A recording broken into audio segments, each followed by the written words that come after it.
But the question is how you'll make them free. We will fund the revenue that would have otherwise been brought in from fares. And that's something that we would do in partnership with Albany. And I've put forward two proposals. The first is to raise taxes on the top 1% of New Yorkers by 2%. That would raise $4 billion. The second is to raise the state's top corporate tax rate to match that of New Jersey, which would raise $5 billion. So apparently, Zohran Mamdani just realized that running a city requires math.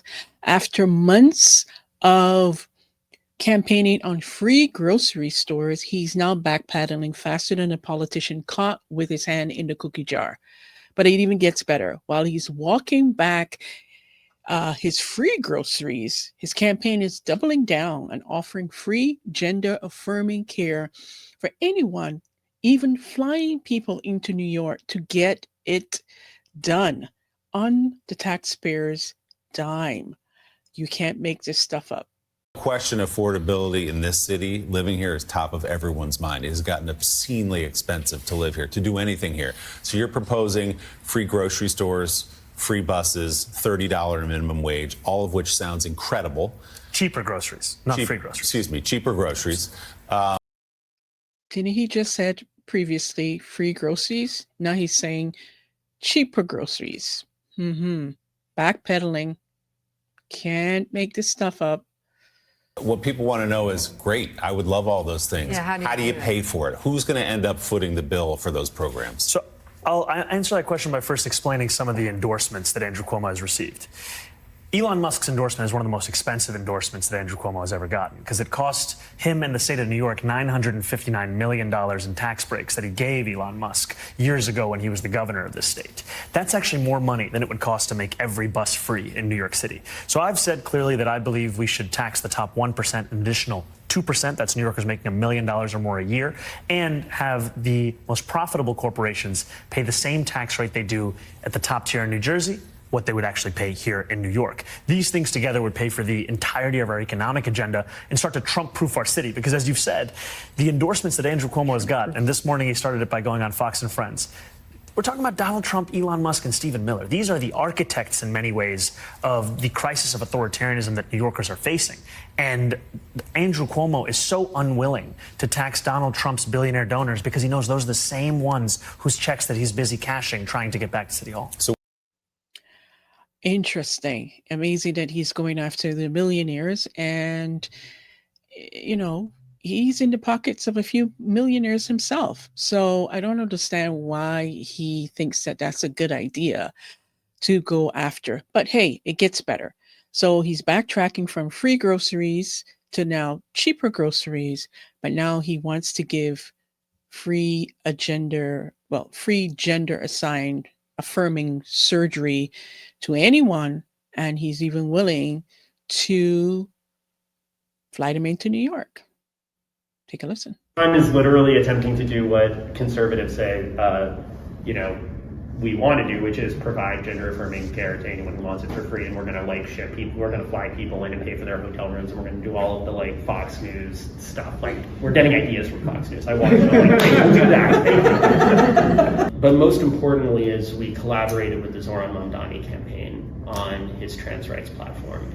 And what we explicitly wanted to do was use the power of New York City to provide free gender-affirming care, and I say free in case insurance companies decide to boot us off, free gender-affirming care, not just to people in New York City, but across the country. When Zohran first kind of approached DSA leadership about running, his pitch was, he said, I'm going to get socialists to vote for me and I'm going to get Muslims to vote for me. With Zohran, we're in basically the best possible position to seize state power that we can be in because we're like this, right? DSA has regular meetings with him, let alone his team. His policy director is my friend. I've been working with his campaign manager for well over a year. I have friends who are in his staff. Trans rights, I always would say, we are the tip of the spear. I've looked at Zohran's policies and I'm like, yep, these were floating around group chats and message boards for 5 years before they ended up in here. Zohran himself, who's about to become the mayor of the largest city in the United States, is facing the same attacks that undocumented immigrants just trying to get a job at Home Depot are facing right now.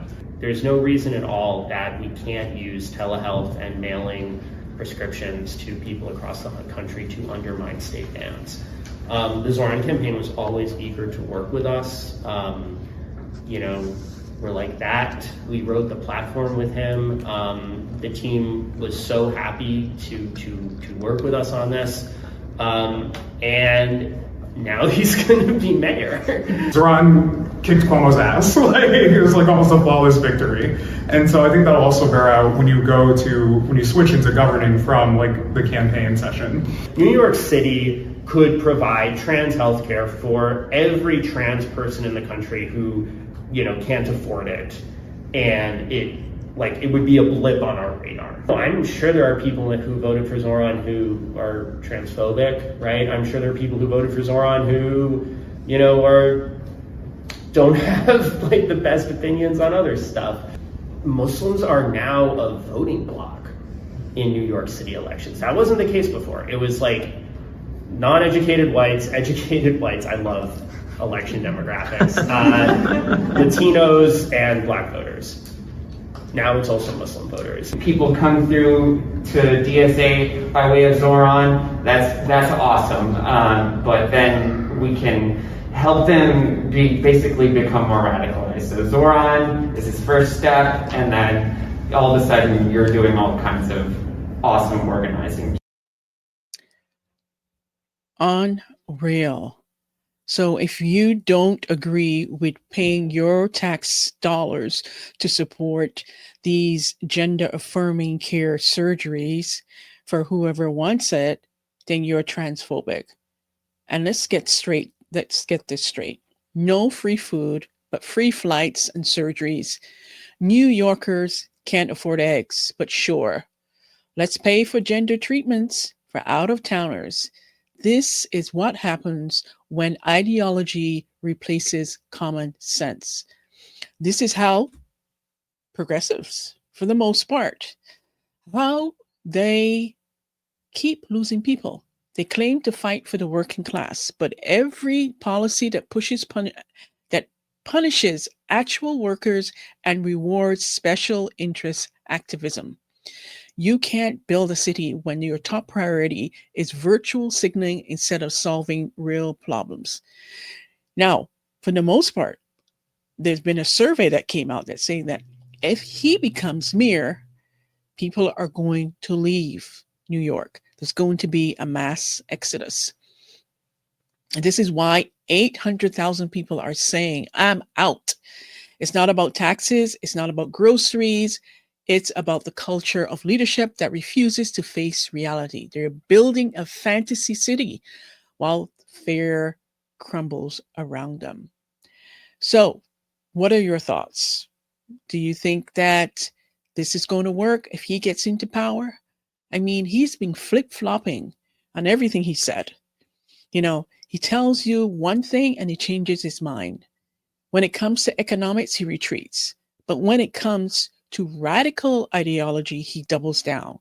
That's the real danger, because once they get power, they don't just experiment with policy, they experiment with people. So, in closing, New Yorkers deserve leadership that values sanity, not slogans and taxpayer-funded flights for gender political interests in agendas. So what do you think? Will this be the breaking point for New Yorkers, or are voters too desensitized to notice the hypocrisy? Let me know in the comments below. I look forward to hearing you. And as always, if you found this helpful, interesting aha moment, I want to hear from you. And remember to hit that subscribe button and join us as we break down the insanity here every day on Kharisma Daily. Take care and bye for now.